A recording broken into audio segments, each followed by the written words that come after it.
511. Posting and publication of ordinances with penal sanctions. A. Ordinances with penal sanctions shall be posted at prominent places in the provincial capital, city, municipal, or barangay hall, as the case may be, for a minimum period of 3 consecutive weeks. Such ordinances shall also be published in a newspaper of general circulation where available within the territorial jurisdiction of the local government unit concerned, except in the case of barangay ordinances. Unless otherwise provided therein, said ordinances shall take effect on the day following its publication or at the end of the period of posting, whichever occurs later. B. Any public officer or employee who violates an ordinance may be meted administrative disciplinary action without prejudice to the filing of the appropriate civil or criminal action. C. The Secretary to the Sangguniang concerned shall transmit official copies of such ordinances to the Chief Executive Officer of the official Gazette within 7 days following the approval of the said ordinance for publication purposes.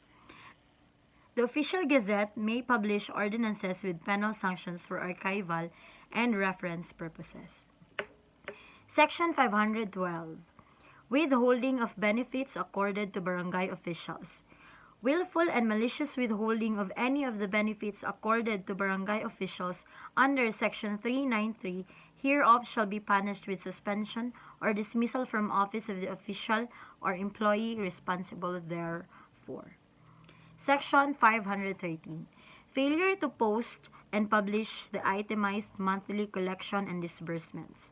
Failure by the local treasurer or the local chief accountant to post the itemized monthly collections and disbursements of the local government unit concerned within 10 days following the end of every month and for at least 2 consecutive weeks at prominent places in the main office building of the local government unit concerned, its plaza and main street, and to publish said itemization in a newspaper of general circulation where available in the territorial jurisdiction of such unit, shall be punished by a fine not exceeding 500 pesos or by imprisonment not exceeding 1 month, or both fine and imprisonment at the discretion of the court.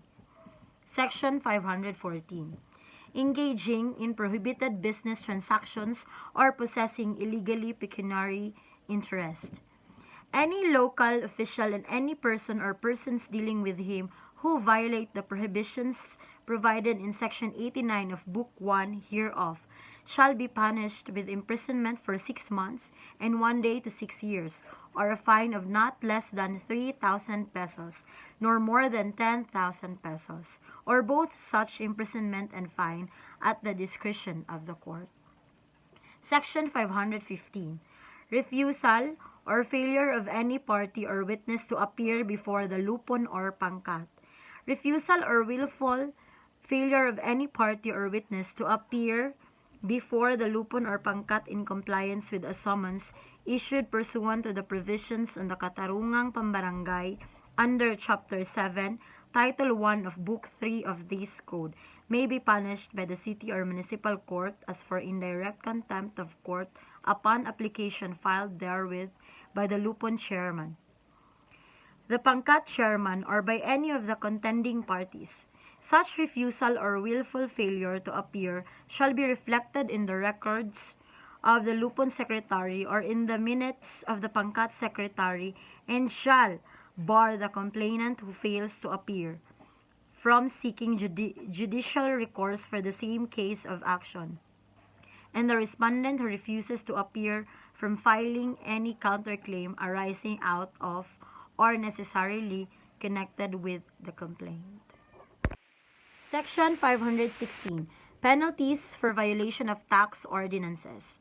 The sanggunian of a local government unit is authorized to prescribe fines or other penalties for violation of tax ordinances, but in no case shall such fines be less than 1,000 pesos nor more than 5,000 pesos, nor shall imprisonment be less than 1 month nor more than 6 months.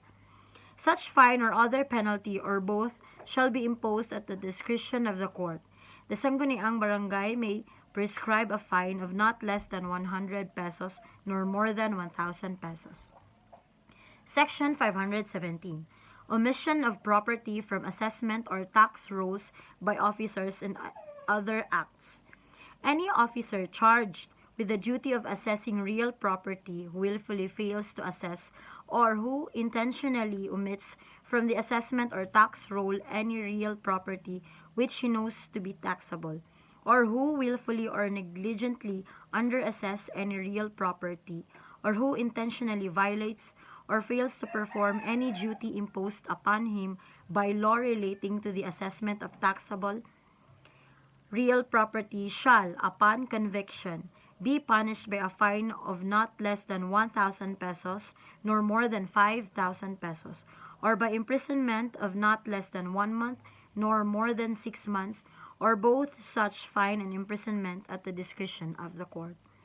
The same penalty shall be imposed upon any officer charged with the duty of collecting the tax due on real property who willfully or negligently fails to collect the tax and institute the necessary proceedings for the collection of the same.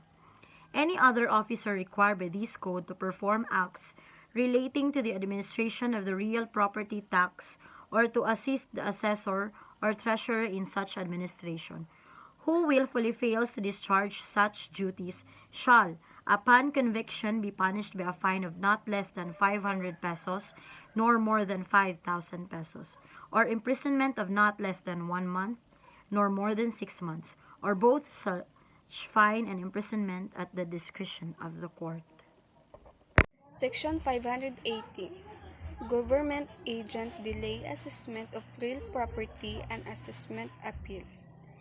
Any government official who internationally delay the assessment of real property or the filing of any appeal against its assessment shall, upon conviction, be punished by a fine of not less than 500 pesos or more than 5,000 pesos, or by imprisonment of not less than 1 month or more than 6 months, or but such fine and imprisonment at the direction of the court. Section 519. Failure to dispose of delinquent real property at public action. The local treasurer concerned who failed to dispose of delinquent real property at public action is complying with the pertinent provision of this code, and any other local government official who act hinder the prompt disposition of delinquent real property at public action shall, upon conviction, be subject to fine of not less than 1,000 pesos or more than 5,000 pesos, or imprisonment of not less than 1 month or more than 6 months, or both such fine and imprisonment at the discretion of the court. Section 520. Prohibited act related to the award of contract under the provision on credit financing. It shall be unlawful for any public official or employee in the provincial, city, or municipal government, or their relative with the fourth civil degree, to enter, have any interest in any contract for the construction, acquisition, operation, or maintenance of any project, award to the provision of title for in book 2, or for the any supply material or equipment of any kind to be used in the said project. Any person convicted for violence of the provision of said title shall be removed from official and shall be punished by imprisonment of not less than 1 month or more than 2 years at the discretion of the court, without prejudice to prosecution under the other law.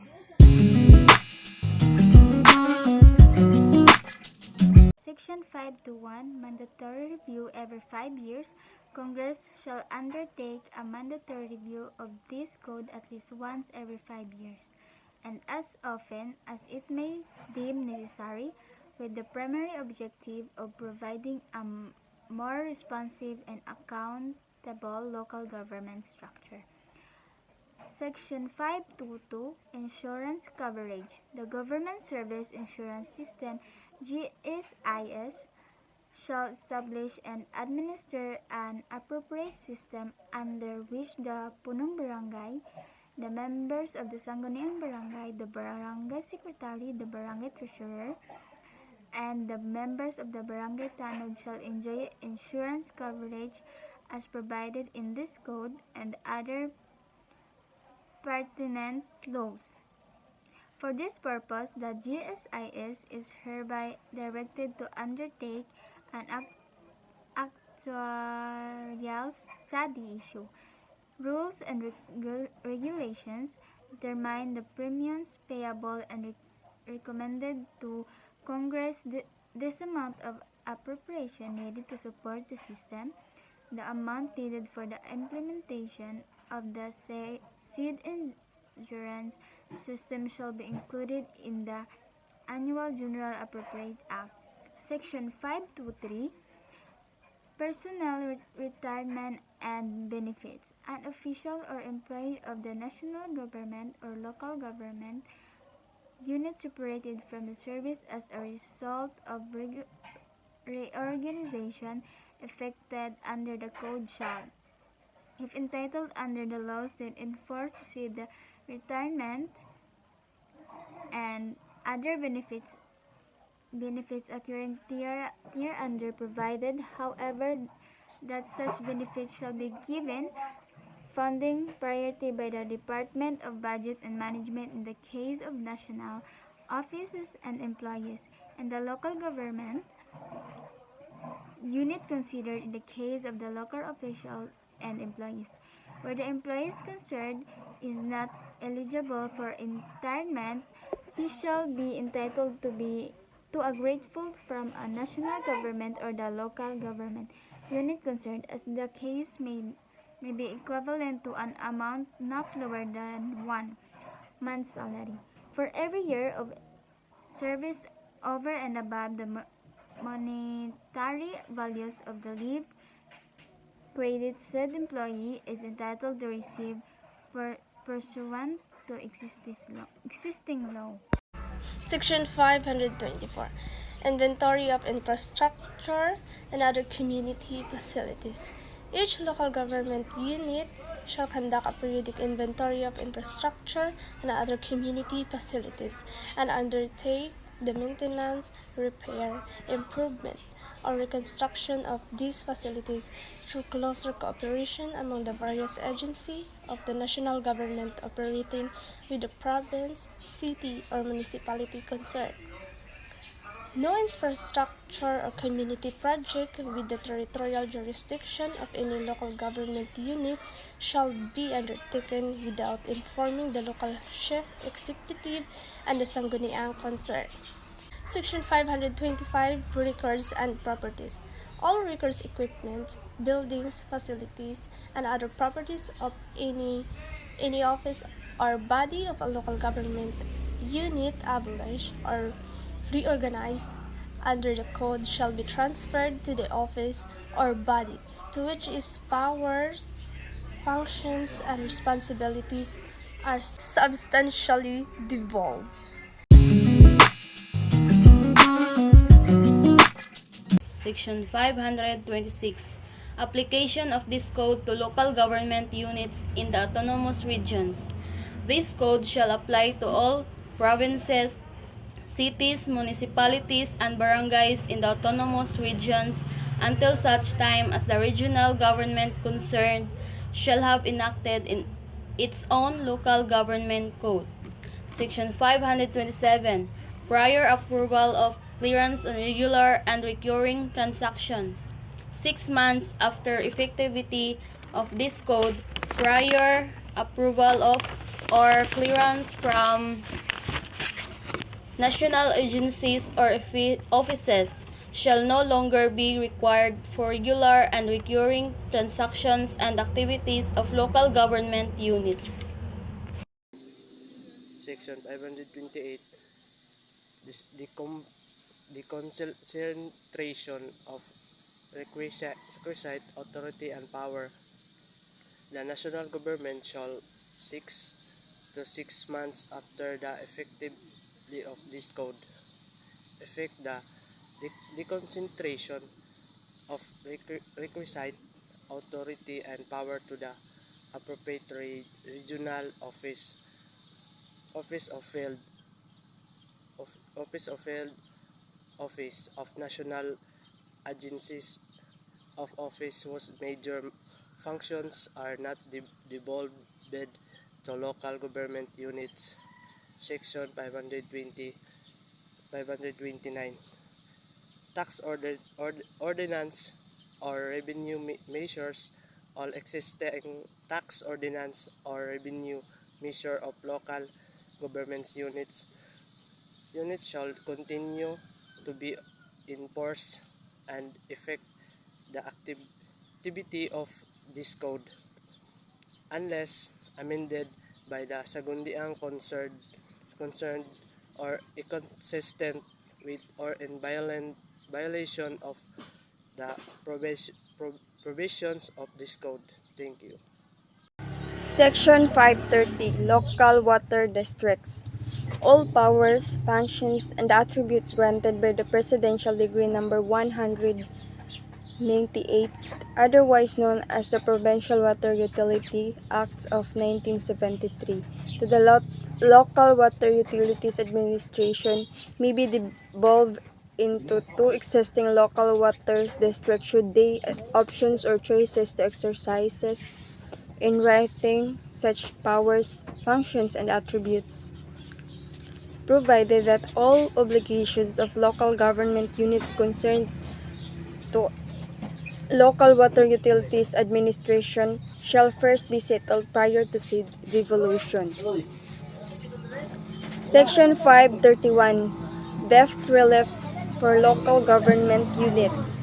A. Unremitted national debt collections and statutory contributions, all debts owned by local government units to the national government, in unremitted contributions to the Integrated National Police Fund, the Special Education Fund, and other statutory contributions, as well as unremitted national government shares or of taxes, charges, and fees collected by the local government units are hereby written off in full.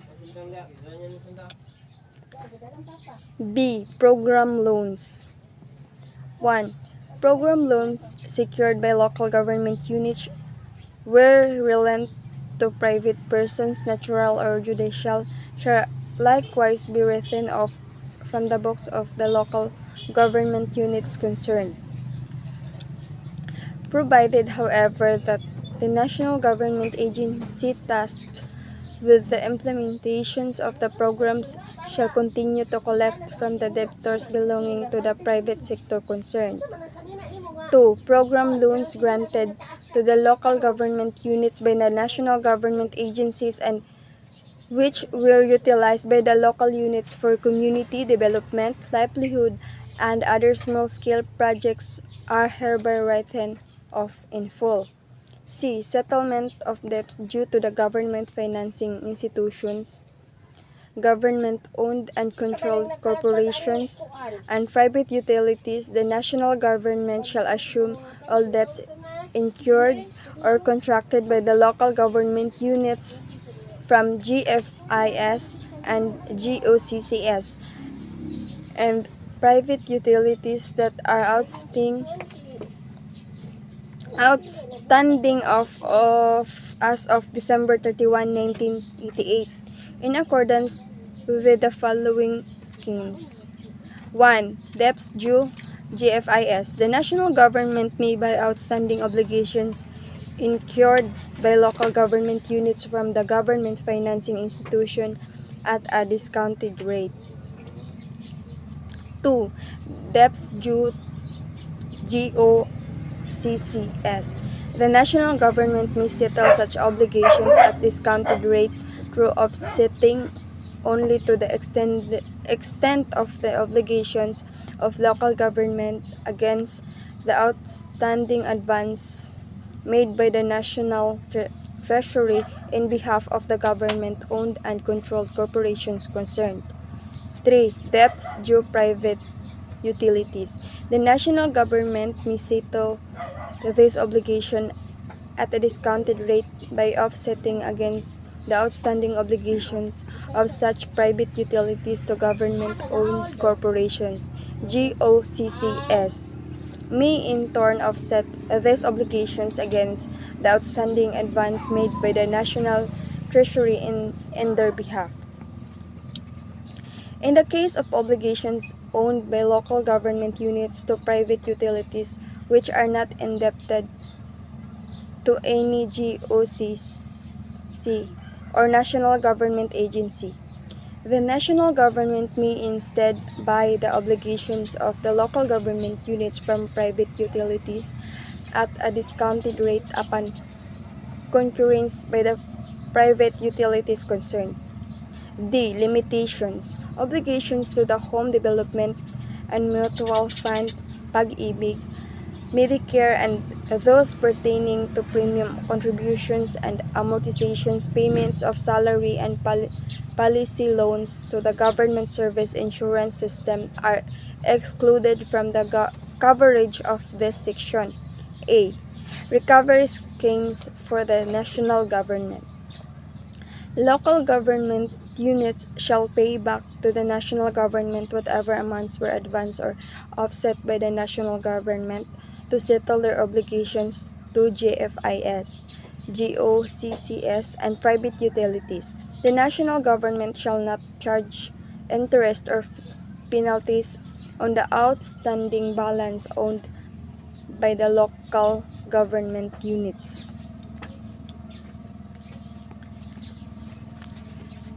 These outstanding obligations shall be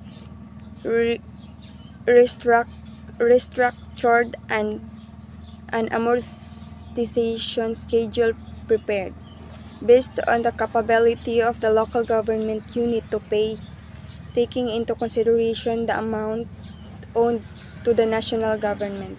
The national government is hereby authorized to deduct from the quarterly share of each local government units in the internal revenue collections an amount to be determined on the basis of amortization schedule of the local unit concerned, provided that such amount shall not exceed 5% of the monthly internal revenue allotment of the local government unit concerned as incentive to the debtor local government units to increase the efficiency of the fiscal administration. The national government shall write off the debt of the local government units concerned at the rate of 5% for every 1% increase in revenues generated by such local government units over that one of the preceding year. For this purpose, the annual increase in local revenue collection shall be computed starting from the year 1988. Governance Code, Section 532. Elections for the Sangguniang Kabataan. The first elections for the Sangguniang Kabataan to be conducted under this code shall be held 30 days after the next local elections, provided that the regular elections for the Sangguniang Kabataan shall be held 120 days after the barangay elections thereafter. The amount pertaining the 10% allocation for the Kabataang Barangay as provided in Section 103 of Batas Pambansa bilang 337 is hereby reappropriated for the purpose of training the newly elected Sangguniang Kabataan officials in the discharge of their functions. For the regular elections of the Sangguniang Kabataan, funds shall be taken from the 10% of the barangay funds reserved for the Sangguniang Kabataan as provided for in the section 328 of this code. All seats reserved for the Federasyon ng mga Sangguniang Kabataan in the different sanggunians shall be deemed vacant until such time that the Sangguniang Kabataan chairman shall have been elected and the respective federation presidents have been selected, provided that elections for the Kabataang Barangay conducted under Batas Pambansa bilang 337 at any time between January 1, 1988 and January 1, 1992 shall be considered as the first elections provided for in this code. The term of office of the Kabataang Barangay officials elected within the said period shall be extended correspondingly to coincide with the term of office of those elected under this code. Section 533. Formulation of implementing rules and regulations. Within 1 month after the approval of this code, the President shall convene the 533. Formulation of implementing rules and regulations. Within 1 month after the approval of this code, the President shall convene the Oversight Committee as herein provided for. The said committee shall formulate and issue the appropriate rules and regulations necessary for the efficient and effective implementation of any and all provisions of this code, thereby ensuring compliance with the principles of local autonomy as defined under the Constitution. The committee shall be composed of the following: 1. The Executive Secretary, who shall be the chairman. 2. 3 members of the Senate to be appointed by the President of the Senate to include the chairman of the Committee on Local Government. 3. 3 members of the House of Representatives to be appointed by the Speaker, to include the chairman of the Committee on Local Government. 4. The Cabinet represented by the following: 1. Secretary of the Interior and Local Government, Secretary of Finance, Secretary of Budget and Management, and 1 representative from each of the following: the League of Provinces, the League of Cities, the League of Municipalities, and the Liga ng mga Barangay. The committee shall submit its report and recommendation to the President within 2 months after its organization. If the President fails to act within 30 days from receipt thereof, the recommendation of the Oversight Committee shall be deemed approved. Thereafter, the committee shall supervise the transfer of such powers and functions mandated under this code to the local government units, together with the corresponding personnel, properties, assets, and liabilities of the offices or agencies concerned, with the least possible disruptions to existing programs and projects. The committee shall likewise recommend the corresponding appropriations necessary to effect the said transfer. For this purpose, the services of a technical staff be enlisted from among the qualified employees of Congress, the government offices, and the leagues constituting the committee. The funding requirements and the secretariat of the committee shall be provided by the Office of the Executive Secretary. The sum of 5 million pesos, which shall be charged against the contingent funds, is hereby allotted to the committee to fund the undertaking of an information campaign on this code. The committee shall formulate the guidelines governing the conduct of said campaign, shall determine the national agencies or offices to be involved for this purpose.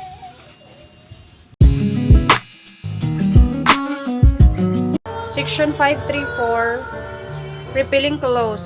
A. Batas Pamansa BLG 337, otherwise known as the Local Government Code. Executive Order Number 112, 1987 and Executive Order Number 319, 1988 are hereby repealed. B. Presidential Decrees NOS 684, 1191, 1508 and such other decrees, orders, instructions, memoranda, and issuances related to or concerning the barangay are hereby repealed. The provision of Section 2, 3, and 4 of Republic Act No. 1939 regarding Hospital Fund, Section 3, A and B of Republic Act No. 5447 regarding the Special Education Fund, Presidential Decree No. 144 as amended by Presidential Decrees NOS 559 as 1741, Presidential Decree No. 231 as amended, Presidential Decree No. 436 as amended by 752 and 1136 are hereby repealed and rendered of no force and effect. Presidential Decree No. 594 is hereby repealed insofar as it governs locally funded projects. The following provisions are hereby repealed or amended insofar as they are inconsistent with the provisions of this code. Section 2, 16, and 29 of Presidential Decree No. 704, Section 12 of Presidential Decree No. 87 as amended, Sections 54, 53, 66, 67, 68, 69, 70, 71, 72, 73, and 74 of Presidential Decree No.